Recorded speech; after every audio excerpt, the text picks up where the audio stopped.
तो दोस्तों previous lecture तक हम लोगों ने कार्बन के दो अपरूपों हीरा और ग्रेफाइट के बारे में सारा कंसेप्ट को समझ लिया था, उनके स्ट्रक्चर को देख लिया था।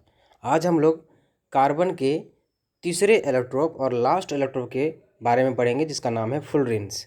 तो फुलरिन के स्ट्रक्चर किस तरह से होते हैं, अर्थात फुलरिन में कार्बन एटम एक दूसरे से किस तरह से जुड़े होते हैं, उनका हाइब्रिडाइजेशन क्या होता है और किस तरह से उनकी फिजिकल प्रॉपर्टीज़ हमें देखने को मिलती है, उन सारी चीज़ों को पढ़ेंगे। साथ ही साथ हम लोग यह भी देखेंगे कि फुलरिन्स को किस तरह से बना सकते हैं लेबोरेटरी में। तो दोस्तों फुलरिन्स जो होते हैं वो कार्बन एटम के एलोट्रॉप्स हैं जिसमें कार्बन एटम्स एक लार्ज नंबर में आपस में जुड़ करके एक पिंजरे के जैसे संरचना बनाते हैं। जैसे आप देख सकते हैं सभी में केज लाइक स्ट्रक्चर आपको देखने को मिल रहा है, cage like structure, cage like structure. आप ग्रेफाइट और हीरे में देखे थे कि वहाँ पे कार्बन एटम्स जो हैं वो असंख्य और इन्फिनाइट नंबर में जुड़ करके एक लंबा चेन और एक 3 डायमेंशनल और 2 डायमेंशनल स्ट्रक्चर का फॉर्मेशन करते थे जिनमें कार्बन एटम का नंबर जो है फिक्स नहीं था। लेकिन यहाँ पर आप एक खास बात देखेंगे फुलरिन में कि जो कार्बन एटम का जो संख्या है वो फिक्स रहता है, तो उसी संख्या के अकॉर्डिंग वो आपस में जुड़ते हैं और पिंजरे के जैसा स्ट्रक्चर बनाते हैं। जैसे कि C24 है, एक तरह का फुलरिन है ये, उसमें 24 कार्बन एटम आपस में जुड़े रहते हैं और पिंजरे जैसा स्ट्रक्चर बना रहे हैं। C28 यहाँ पे 28 कार्बन एटम जुड़े रहते हैं। C60 यहाँ पे 60 कार्बन एटम आपस में जुड़ करके एक केज लाइक और फुटबॉल के जैसा स्ट्रक्चर बना रहे हैं। इनके बारे में हमें डिटेल से पढ़ना है C60 के बारे में। C70 भी इसी तरह से हमारे पास है, यहाँ भी आप देख सकते हैं कि केज लाइक का स्ट्रक्चर बन रहा है। यहाँ पर भी C50 में भी 50 कार्बन आइटम जुड़ करके एक केज लाइक स्ट्रक्चर बना रहे हैं। तो इस तरह से अलग अलग तरह के फुलरिन्स होते हैं और एक फिक्स्ड अमाउंट में उनमें कार्बन आइटम पाया जाता है और एक पार्टिकुलर स्ट्रक्चर का वो फॉर्मेशन करते हैं। वो स्ट्रक्चर आपका स्फेरिकल हो सकता है और भी कई तरह के स्ट्रक्चर होते हैं, जैसे कि जो पहला स्ट्रक्चर है वो बक्की बोल्स। यहाँ बक्की बोल्स जो है बक मिनिस्टर के शब्द से लिया गया है, क्योंकि आप C60 के बारे में जब पढ़ेंगे तो उसमें इनके सारी चीज़ों के बारे में पढ़ेंगे कि इनकी खोज किसने की और किस तरह से इनकी खोज हुई है और किस तरह से उनका नामकरण किया गया है। तो ये बक्की बोल्स जो है वो बक मिनिस्टर फुलर के नाम पर ही रखा गया उनके सम्मान में। और ये कुछ नैनो ट्यूब्स के आकार के भी हो सकते हैं, कुछ इस तरह से सिलेंड्रिकल शेप के, और इलिप्सोइड के रूप में भी ये देखे जाते हैं। तो ये सारे हमारे फुलरिन्स के अलग अलग शेप्स हैं, लेकिन जो बेसिक जो हमें पढ़ना है आज वो C60 के बारे में पढ़ना है, यही हमारा इंपॉर्टेंट चीज़ है। हालांकि C70 के बारे में भी हम लोग कुछ चीज़ें जानेंगे। आइए समझते हैं C60 के बारे में। तो दोस्तों ये हमारा C60 है, इसे बक मिनिस्टर फुलरिन के नाम से भी जानते हैं। इसमें 60 कार्बन एटम आपस में जुड़ करके फुटबॉल के जैसा इनका आकार बनाते हैं। और जब आप ध्यान से देखेंगे इस स्ट्रक्चर को तो आप पाएंगे कि एक कार्बन एटम 3 अलग अलग कार्बन एटम से जुड़ा होता है, जैसा कि आपने ग्रेफाइट में देखा था। एक कार्बन एटम 3 अलग अलग कार्बन एटम से मिलकर जुड़ा होता है और इस वजह से जो इनकी हाइब्रिडेशन आएगी वो sp2 हाइब्रिडेशन देखने को मिलता है। तो 3 अलग अलग कार्बन एटम से यह जुड़ा है, तो चौथा जो वैलेंसी होगा कार्बन एटम का जो पास जो फोर्थ वैलेंस इलेक्ट्रॉन होगा वो इसके पास फ्री बचेगा। तो इसके पास क्या होता है, एक फ्री वैलेंस इलेक्ट्रॉन पाया जाता है। फ्री वैलेंस इलेक्ट्रॉन पाए जाने की वजह से हमारे जितने भी फुलरिन्स हैं वो अच्छे कंडक्टर्स कहे जाते हैं, अच्छे कंडक्टर्स माने जाते हैं। और यहाँ तक कि अगर इनके साथ कुछ मेटल दिया जाता है तो ये सुपर कंडक्टर की तरफ बिहेव करने लगते हैं। तो ये जो बाहर में वैलेंस इलेक्ट्रॉन पड़ा है वो कार्बन एटम के p ऑर्बिटल में पड़ा रहेगा। तो बहुत सारे कार्बन एटम्स इसमें होंगे, एक फिक्स्ड अमाउंट में होंगे, तो वो आपस में जो फ्री इलेक्ट्रॉन्स हैं p ऑर्बिटल में पड़े तो p ऑर्बिटल आपस में कंबाइन करके वो पाई और पाई बॉन्ड का फॉर्मेशन करना शुरू कर देंगे। तो पाई बॉन्ड भी इनमें देखने को मिलेगा, जैसा कि आपने ग्रेफाइट में भी पाई बॉन्ड देखा था। तो ये हमारा C60 का स्ट्रक्चर है। इसमें एक चीज़ और आपको समझनी है कि इसमें 2 तरह के रिंग्स का फॉर्मेशन होता है। यहाँ पे 2 तरह के रिंग्स का फॉर्मेशन होता है, एक 6 मेंबर रिंग का और एक 5 मेंबर रिंग का फॉर्मेशन होता है। 6 मेंबर रिंग को हम लोग हेक्सागोनल रिंग भी कह सकते हैं। हेक्सा मतलब 6 होता है, गोन मतलब साइड हो गया, तो 6 साइड का फॉर्मेशन होता है। यहाँ पे 6 साइड वाला रिंग का फॉर्मेशन होगा।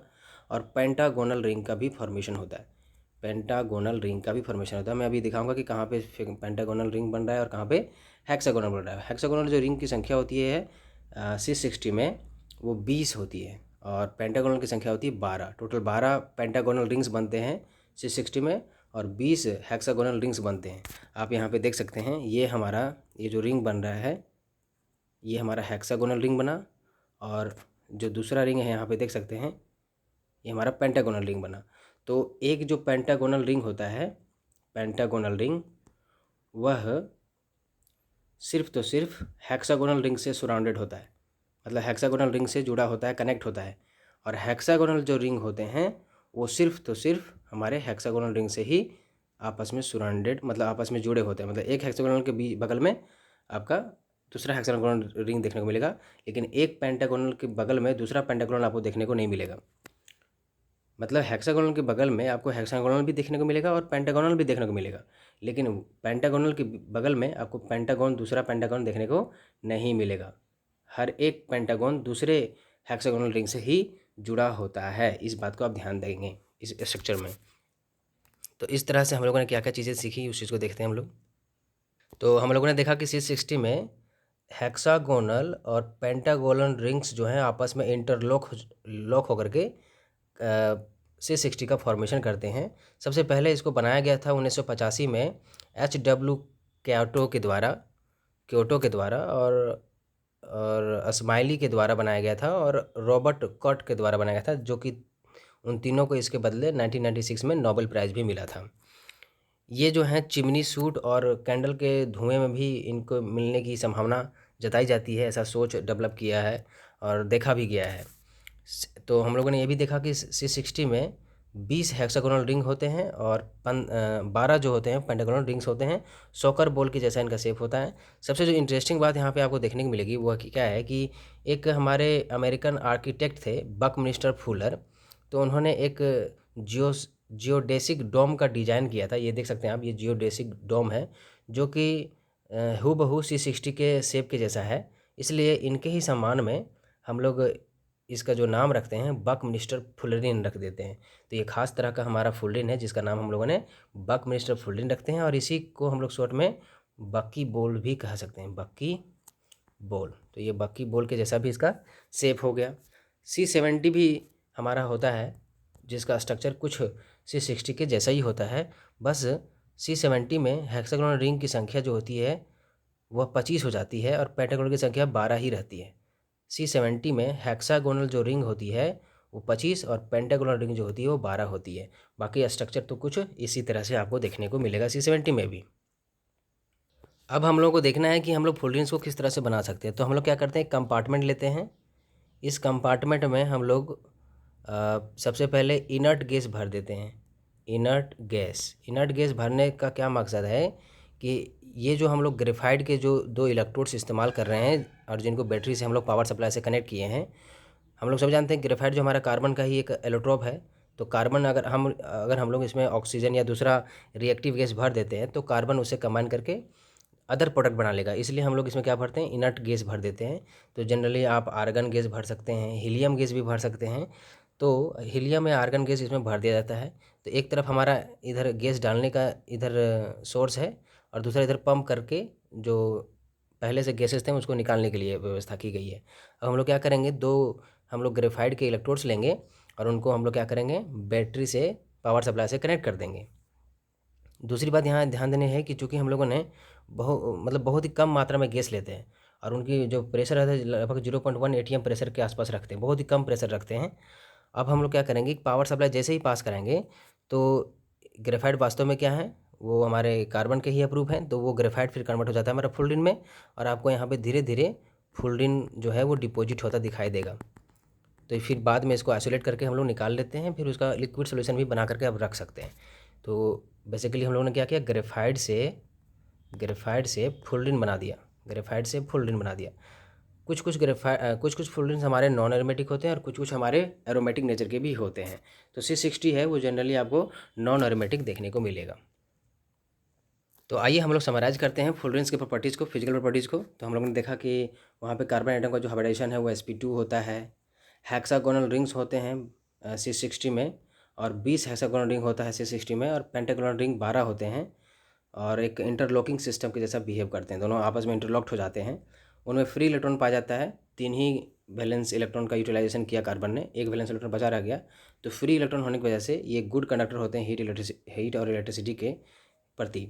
और अगर हम इसको एक कंपाउंड ले लें, C60 का एक कंपाउंड ले लें, C60 C60K3 अगर कंपाउंड ले लें, ये कंपाउंड एक सुपर कंडक्टर की तरह बिहेव करता है और बहुत ही क्रिटिकल टेम्परेचर के रेंज में ये बिहेव करता है।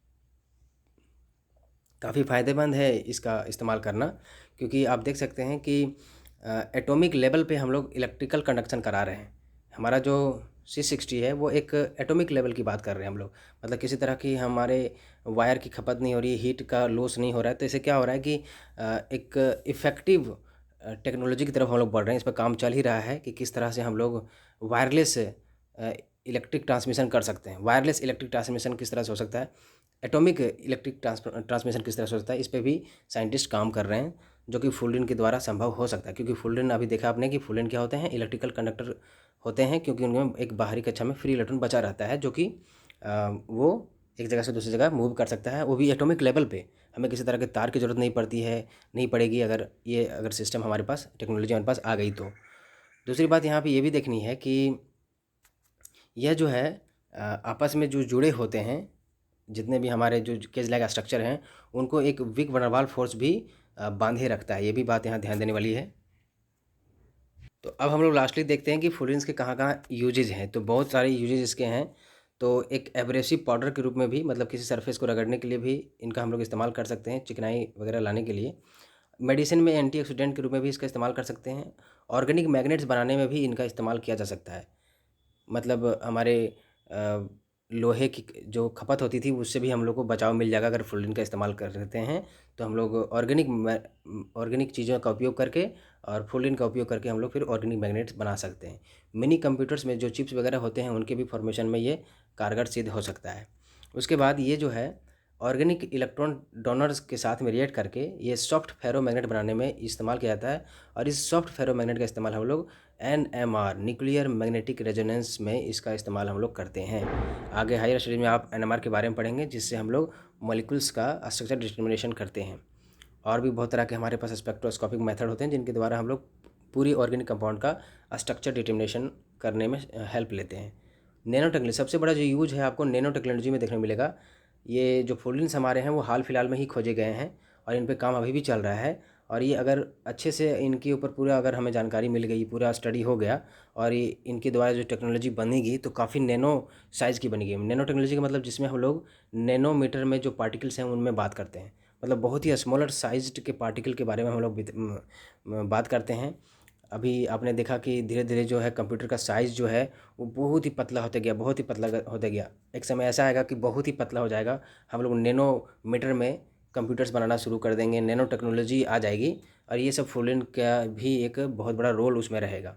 सुपर कंडक्टर अभी देखना आपने कि सुपर कंडक्टर अगर हम लोग C60 के साथ में अगर पोटेशियम बना दिए थे, इसका कंपाउंड ले लिए थे, ये एक सुपर कंडक्टर की तरह बिहेव कर रहा था और बहुत सारे लॉसेस से हम लोग बच जा रहे थे, जैसे कि हीट लॉसेस से या और भी अदर लॉसेस से हम लोग बच जा रहे थे। तो इस तरह से बहुत ही वाइड एप्लीकेशंस देखने को मिलता है फुलरिन्स का। तो इसकी टेक्नोलॉजी अभी इस पे काम चल ही रहा है। अगर ये भविष्य में बहुत ही सफल हो जाता है तो हमारे लिए बहुत ही फ़ायदेमंद होगा। आई होप आपको सारी चीज़ें समझ में आ गई हों फुलरिन के बारे में। इससे अतिरिक्त आपको और चीज़ें नहीं जाननी है। आई होप आपको ये वीडियो अच्छा लगा हो।